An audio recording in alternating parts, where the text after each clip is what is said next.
Hey, what's up? I want to share a story with you today. You might have heard it before, but I heard it a few years back, and it always stuck to me. To me, it's one of the most powerful illustrations, stories, parables that I've ever heard, and it's called Two Boats and a Helicopter. Now, the story goes: there's an old man in a house in a small town, and this man has an unwavering faith in God. And one day, storm blows through the town, and before long, the town starts to flood. The old man goes out on his porch and he sees the waters rushing by. He sees the cars starting to float down the street, and he decides to pray. And he starts to pray and ask God to please save him from this flood. Now, not long after that, a rowboat comes by, and they see this man on his porch praying, and they stop and they say, "Hey, what are you doing? There's a flood going on out here. Get in the boat. You're going to drown." The old man looks at them and he says, "No, thank you, but no thank you. God will save me." They just look at him and, "You sure?" "God will save me." Okay. They head on down the street, which is now a river. The waters continue to rise. The rain keeps coming. The wind, the water's getting higher and higher. Now the man is forced to the second story of his house. He looks out his second story window and he sees how high the waters are, and he starts to pray again. "God, please save me from this flood." Not long after that, a boat comes by, and they see this man hanging outside of the window of his house praying, and they say, "Hey, get in the boat." They throw him one of those, life preserver thingies. "Grab on. Get in here. You're gonna drown." The old man looks at them, takes the life preserver, throws it back at him, and says, "No, thank you. But like I told the other boat, God will save me." "Okay, suit yourself." And they leave. Now it's still raining. Waters are still rising. And now the man is forced to move to the roof of his house. And he's on the roof of his house, and he sees how high the waters are. The town is basically gone. And he starts praying again. "God, please, what are you doing? Save me." Shortly after that, a rescue helicopter is flying through the town, and they see this man soaking wet, freezing on the roof of his house, and they throw him down a ladder, and they say, "Dude, climb up here. Let's go. You're gonna drown." The old man, "Just like I told the two boats before you, I don't need your help. God will save me."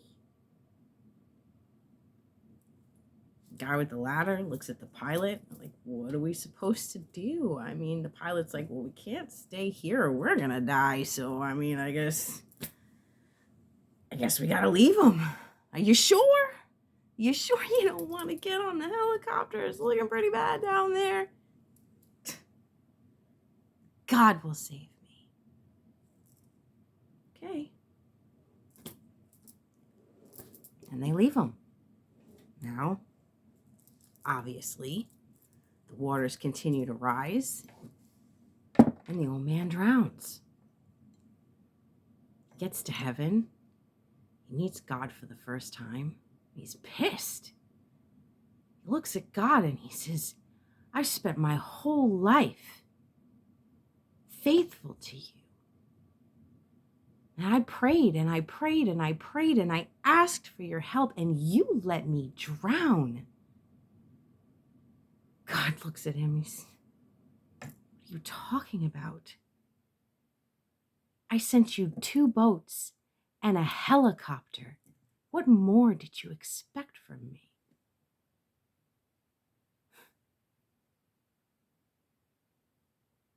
Now, there's a lot of things that you can get from that story. But there's 3 things that stand out the most to me. And the first is, there are a lot of people who pray to God and almost expect God to just, God, source, universe, whatever you want to call it, it's all the same thing. And they expect some heavenly force to come down and lift them up from whatever situation they're in and carry them away to some fantasy land. And that's how God's going to save them. But the truth is, God works through people and directs them to us in the most amazing ways.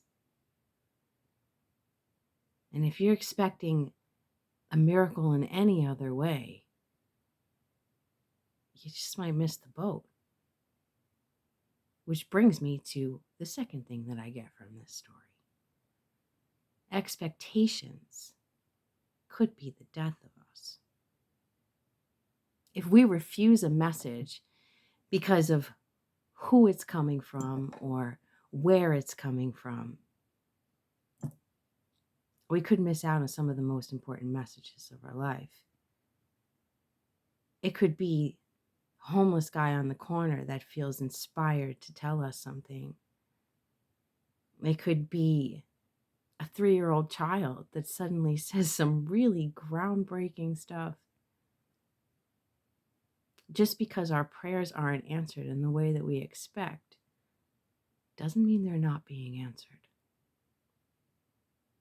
And the third thing that I get from this story is a lesson in free will. I think of 3 sayings, actually. We are all free to make our own choices, but we're not free from the consequences of those choices. You can lead a horse to water, but you can't make him drink. And then there's this one that I heard a couple weeks ago that I thought was really great, is we come into this world looking like our parents, and we leave this world looking like our choices. We can be given the answers, but nothing is going to force us to take action on them. Nothing is going to force us to accept them. Nothing is going to force us to do what is necessary to save ourselves. God helps those who are willing to help themselves. We have to do our own part. We have to take action in our own lives, and we have to make choices that coincide with what it is that we want. So, yeah. For some reason, I felt like sharing that. And I really hope that you got something from it. And thanks for watching. You're beautiful. I love you.